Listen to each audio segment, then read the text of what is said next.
கர்த்தருக்கு பிரியமானவர்களே, கர்த்தர் இன்றைக்கு உங்களோட பேசவிருக்கும் வார்த்தையை கேட்கலாமா? 1 ராஜாக்கள் 11ஆம் அதிகாரம் 6ஆம் வசனம். சாலமோன் தன் தகப்பனாகிய தாவீதை போல கர்த்தரை பூரணமாய் பின்பற்றாமல் கர்த்தரின் பார்வைக்கு பொல்லாப்பானதை செய்தான். தேவ ஜனமே, இன்றைக்கும் சாலமோன் மற்றும் தாவீதை குறித்து தான் நாம் தியானிக்க போகிறோம். தாவீதின் குமாரன் சாலமோன் என்று நாம் எல்லாரும் நன்றாக அறிந்திருக்கிறோம்.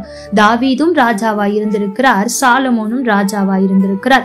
தாவீதை பார்க்கிலும் சாலமோன் ஐஸ்வர்யத்திலும் கனத்திலும் ஞானத்திலும் சிறந்து விளங்கினான் என்பது நாம் எல்லோரும் நன்றாக அறிந்ததுதான். ஆனால் ஆண்டவரிடத்தில் நற்சாட்சி பெற்றது யார்? என் இருதயத்துக்கு ஏற்றவன் என்று யாரை குறித்து ஆண்டவர் சொன்னார் என்றால் தாவீதை குறித்து தான். அப்படி ஆண்டவர் தாவீதை சொல்வதற்கு காரணம் என்ன தெரியுமா? அவன் ஆண்டவருடைய கட்டளைகளிலும் கற்பனைகளிலும் அப்படியே கீழ்ப்படிந்து நடந்தானாம்.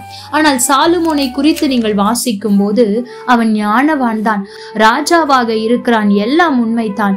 ஆனால் இந்த சாலமோன் வயதாக ஆக அந்நிய தெய்வர்களை பின்பற்றினான் என்று வேதம் சொல்லுகிறது.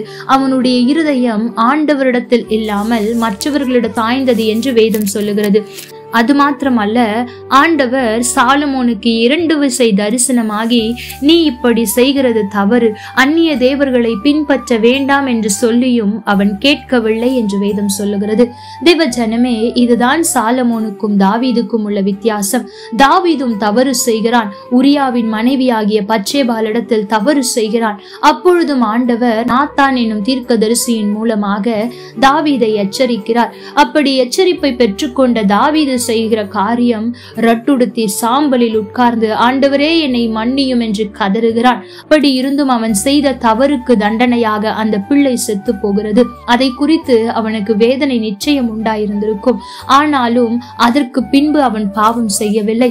ஆனால் இங்கே சாலமோனிடத்தில் ஆண்டவர் 2 முறை தரிசனமாகி, நீ அந்நிய தெய்வர்களை பின்பற்ற வேண்டாம் என்று சொல்லியும் அவன் அந்த கட்டளைக்கு கீழ்ப்படியாமல் ஆண்டவரை கோபப்படுத்தினான். அவன் ஆண்டவரை விட்டு தன் இருதயத்தை திருப்பினான் என்று வேதம் சொல்லுகிறது. தெய்வ ஜனமே, இருவரும் ஆண்டவருடைய தீர்மானத்தின்படி ராஜாக்கள் ஆக்கப்பட்டவர்கள் தான். ஆனால் தாவீது இருதயத்துக்கு ஏற்றவனாக காரணம் ஆண்டவருடைய சகல கற்பனைகளையும் கட்டளைகளையும் கீழ்ப்படிந்து நடந்தான். தேவ ஜனமே, தாவீதை குறித்து வேதம் என்ன சொல்லுகிறது தெரியுமா? தாவீது உரியாவின் மனைவி விஷயத்தில் தவிர வேற எந்த காரியத்திலும் உயிரோடு இருந்த நாளெல்லாம் ஆண்டவருடைய கட்டளைகளை விட்டு விலகவில்லை. ஆண்டவர் பார்வைக்கு செம்மையானதை செய்தான் என்று வேதம் சொல்லுகிறது. தேவ ஜனமே, இன்றைக்கு நாம் எப்படிப்பட்டவர்களாய் இருக்கிறோம்? தாவீதா இருக்கிறோமா? சாலமோனா இருக்கிறோமா? தாவீதுக்கு அவ்வளவு அறிவு இருந்ததா என்றால் சாலமோனை ஒப்பிட்டு பார்க்கும்போது குறைவுதான். ஆனால் அதிக ஞானம் வைத்திருந்த சாலமோன் தவறி போனான்.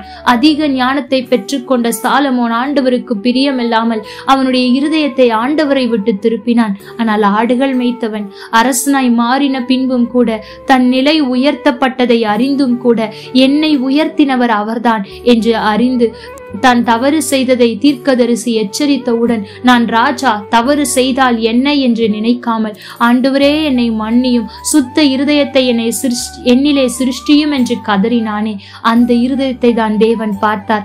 ஆகவே தான் ஆண்டவர் தாவீதை தன் இருதயத்துக்கு ஏற்றவனாக கண்டார். தேவ ஜனமே, எந்த ஒரு மனுஷன் இருதயத்தில் சுத்தமாய் இருக்க விரும்புகிறீர்களோ அந்த நபர் ஆண்டவருடைய இருதயத்துக்கு ஏற்றவர்களாக மாற முடியும். ஆகவே நீங்கள் தாவீதா இருக்கிறீர்களா, சாலமோனா இருக்கிறீர்களா என்பதை சிந்தித்து பாருங்கள். கர்த்தர் தாமே உங்களோடு கூட இருந்து உங்களை ஆசீர்வதிப்பாராக. ஆமென். லைக் பண்ணுங்க, ஷேர் பண்ணுங்க, கமெண்ட் பண்ணுங்க.